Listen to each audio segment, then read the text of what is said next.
Hey everybody, it's Mike Johnson in the audio section of PWInsiderElite.com. It is Wednesday, May 26, 2021, which means we are just a few days away from AEW Dynamite on Friday on TNT, and of course, the big Double or Nothing festivities. Saturday, a meet and greet in Jacksonville at Daly's Place, and of course, Sunday evening, the third ever Double or Nothing pay-per-view, featuring the second ever Stadium Stampede, as the Inner Circle faces the Pinnacle, led into battle by one of the most captivating antagonists who have come along in professional wrestling in many years, MJF, who is our guest at this time. Sir, we have spoken in the past. We have not spoken of late. You have grown exponentially as a performer, as a personality, as a captivating professional wrestler, doing everything from the Dinner Debonair to Battles with Jungle Boy to Blood and Guts Wars. How are you, sir, and are you looking forward to Double or Nothing? Mike, you're truly making me blush. Please stop, but seriously, keep going. No, I'm great. Obviously, I'm great. I'm the greatest of all time after defeating Chris Jericho not once but twice. I'm very excited. I'm looking forward to this because, quite frankly, I am so sick and tired of the Inner Circle. And I think deep down everybody is. You know, we beat them clean at Blood and Guts. I've beaten Chris Jericho clean, smack dab in the middle of the ring at Full Gear. And we're going to beat them clean again, except this time they're not going to be able to come back up and annoy us and pester us. No, this time they will have to break up forever, and it's going to be oh so sweet. You've been given a lot of opportunities since AEW was first formed. How do you gauge or how do you compare the... Yeah, no. Okay. Mike, for the love of God, taken them. I've taken every single opportunity. From the jump, I was not supposed to be, and I hate to say this because I think I'm a salty earth guy, but I was not supposed to be the quote-unquote number one villain in professional wrestling. That was not my spot to have. That was for the EVPs. That was for the friends of the EVPs. That was not for old MJF. But what happened is I forced their hand. They had absolutely no choice. The first time you saw me on AEW programming, they handed me a microphone and they said, "Kid, if you're so great, you keep flapping your gums in the back. If you're so great, how about you cut a promo on Bret Hart and Hangman Adam Page in front of a sold-out crowd?" Deal. And then I walked out there and I cut one of the greatest promos in the history of professional wrestling, and I was just getting started. And that's when everybody said, "Oh shit, he's going to take my spot." And then I did. That's why I'm already a legend at 25. That's why I'm already the greatest of all time. So no, I did not get an opportunity. I took an opportunity, Mike. Okay, how do you gauge having the ability to take an opportunity to face Chris Jericho, to be across the ring from Chris Jericho, to team with Chris Jericho? How do you compare that to the other opportunities you've taken thus far in AEW? Look, I'm no liar. I grew up idolizing Chris Jericho. Chris Jericho was a god to me. And being able to have tagged with him for as long as I did meant the world. I was able to learn from him. Whether he wanted me to or not, I would pick his brain. I was able to learn from Chris Jericho. But if I'm being completely blunt, the tables have turned a little bit. Where at first it was a big-time, amazing, spectacular thing for me to be able to share the ring with Christopher. Now it's a big-time, spectacular thing for him to be able to share the ring with me because I'm the hottest thing going in professional wrestling. It was Chris. It was Chris for 30-plus years. Now it's MJF. So if anything, I think the real question is, why do you keep allowing Chris Jericho to share the spotlight with you, MJF? And my answer is because I'm the saltier type of guy. We've talked in the past about past performers that you've studied. Just a few weeks ago, I had Johnny Candido on, the younger brother of Chris Candido, and he talked about what a joy it is to see that you have kind of carried a lot of the things that Chris Candido carried in the ring. What does that mean to you? And I'm curious, as you've continued to evolve with AEW and beyond, how has what you've studied changed given the ability to kind of pick the brains of different veterans who are there in AEW now? Well, first of all, to just go off the Chris Candido thing, again, very candidly, very honestly, as I'm only able to do. One of the first write-ups about me was done by a guy named Mike Johnson, and it was at a CZW show, and he said I reminded him of Chris Candido. That is true. Now, and I remember reading that, and I was already a huge fan of Chris, and it meant the world to me. But to then go on and study him even more, and then to have his brother, who now a couple of times has gone out of the way to say to people, this guy is the real deal, this guy reminds me of my brother. Now, when you're talking about somebody that's passed away, you're already going to put them on a pedestal, because you miss them, you love them, you cherish them as not just a human being, but as a memory. But to then go even further as to have been someone's brother, obviously nobody's going to idolize Chris Candido more than Johnny. And for Johnny to make the claim that I remind him of Chris is really, really, really cool. Outside of that, yes, I studied the Tully Blanchards and the Arn Andersons and the Dean Malenkos, and now I get to work with them, and now I get to pick their brains, again, whether they like it or not. Tully enjoys it. Dean, not so much. Me and Dean don't get along, really. Arn, not so much. I don't really care for him as a human being because he's with Cody, but I do pick his brain. I pick everyone's brain.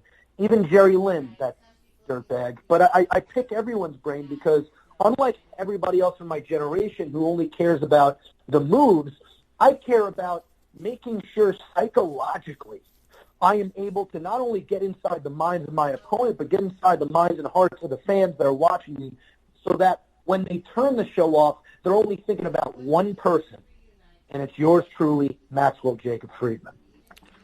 When you look at the responses that you have received from fans, positive and negative, to things like Dinner Debonair or the Blood and Guts match or different promos that you've done, how do you gauge that reaction and how much of it kind of changes how you present yourself going forward? Like, I feel like you're kind of almost like the Emperor in Star Wars, where if there's something negative, you take the energy and it helps you kind of enhance yourself. But when you see such a visceral reaction to something like Dinner Debonair or the Blood and Guts match, how does it govern how you move yourself and propel yourself forward? I love it. I feel like I'm just an agent of chaos at this point. I'm one of the most polarizing, if not the most polarizing thing in not just professional wrestling, but all of media. And I love that. I was despised when I flipped off that snot-nosed brat at a signing. I was on TMZ. I was despised after I cut the promo behind the podium on Jon Moxley. I was despised after Dinner Debonair. I was despised after Blood and Guts. And I'm going to continue to be despised. And people are going to continue to have split opinions about me. And the reason that I'm happy about that is because no matter what I do, people have to talk about me. And they can't help it. I'm the most talked about guy in this business right now. And that's pretty crazy considering the fact that I'm in a company that's not even 2 years old yet. And I think that's the power of me as a performer, that I am able to bring such a massive spotlight to All Elite Wrestling. It doesn't, it honestly, I feed off of it. I love it. But the one thing, no matter what happens week in and week out on Dynamite, that I am so glad has stopped is the comparisons. I have almost not seen any comparisons since I debuted. When I debuted, I was compared to EC3 and Miz. And again, that's not a dig, that's not a knock, which is why I found it so interesting. I think both of those guys are tremendous performers, but now nobody's comparing me anymore because I'm impossible to compare. How do you compare perfection? It's impossible. And it's cool to see now, even though these people hate me, and they do, after they're done burying me as a human being, they can't help but put over the fact that I am the top villain right now in professional wrestling. And I'm damn proud of it. Obviously, you've been with Wardlow for quite a long time in AEW, but what was it like finding the rhythm and the chemistry with the other members of the Pinnacle as you presented this group and helped bring it up to main event level? It's honestly been a breeze, man, because we all love pro wrestling, and we all love moreover we all love old school professional wrestling. And what's old is new. Everybody else wants to go out there and perform, in my opinion, not professional wrestling, but ballet. And pro wrestling, I'm sure you've heard this a million times, pro wrestling is not ballet. Pro wrestling is physical. Pro wrestling is intense. Pro wrestling is damaging. And I like that. I like not only in the ring, but I like grabbing a microphone and being real. I'm real in the ring. I'm real on the mic. So is Dax. So is Cash. So is Spears. So is Tully. And so is Wardlow. And that's why we all get along. It's because we take this very, very seriously, and we're all very passionate.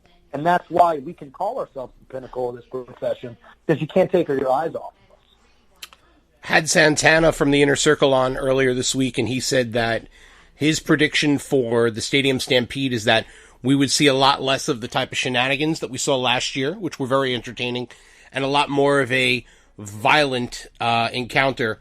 Heading into the Stadium Stampede this weekend, obviously, you won't shy away from blood and guts. We just saw you become victorious in that sort of match against the Inner Circle. What can you foresee, and what sort of vision can you give us for what we can expect at Double or Nothing in the Stadium Stampede match? Again, I'm going to use the word real. We don't like each other. And I know people are going to listen to that and be like, "Oh, that's BS." I get it. They're just trying to get people excited for this matchup. I can tell you, genuinely, Santana and Ortiz, they viscerally hate Dax and Cash. They came from two entirely different sides of America. I can tell you that Sammy Guevara and Sean Spears don't like each other. A guy like Sean Spears, who's been a veteran in the sport for 19 years, doesn't exactly take kindly to this new young up-and-comer who gets way more spotlight and way more opportunity than him. Do you think that doesn't stick in his craw? And then you got me and Chris. Do you think Chris Jericho enjoys having to play second fiddle to a 25-year-old? No. We all don't like each other, genuinely. And that's why when you watch back Blood and Guts, forget about all of the BS that people like to talk about. I'm talking about the match. When you watch that match, it was violent. It was visceral. Again, I'll use the word, it was real. And I can assure you there will be no jokes, there will be no puns, there will be no one-liners at Stadium Stampede, because I'm going to be too busy bashing Chris Jericho's brains in to assure that the Inner Circle stops getting in the Pinnacle's way so we can finally prove what we've been saying all along and all become champions. They have been stopping us from being able to do that. They have been pests. And I am very, very much so looking forward to showing the world what the Pinnacle's vision of Stadium Stampede is. And that vision is violence. When you are done with Stadium Stampede, what's next on the agenda for MJF and AEW if you have your druthers and you can pick your spot? Like I said, it's gotten very frustrating for me. The fact of the matter is I should be champion right now. Dictator John cheated. He used an illegal maneuver that he was not meant to be allowed to use in the matchup. The referee didn't see it, and I lost a match that should have been seen, and I should have been given the championship. Now, after that happened, I have gotten tied up ever since then with Chris Jericho and his gang of misfits. I should be a world champion right now.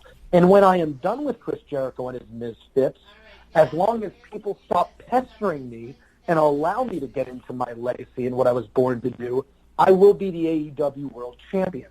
And I will have a reign that will make the likes of Bruno Sammartino blush. All right. Well, I thank you for joining us. We always like to close this out with a fun and different question. So as someone who appeared many years ago on Rosie O'Donnell and has an affinity for musical theater, as we saw with Dinner Debonair, what are your thoughts on Broadway opening up again this fall? Goodbye, Mike. All right, everybody. Until next time here on PWInsiderElite.com, I'm Mike Johnson.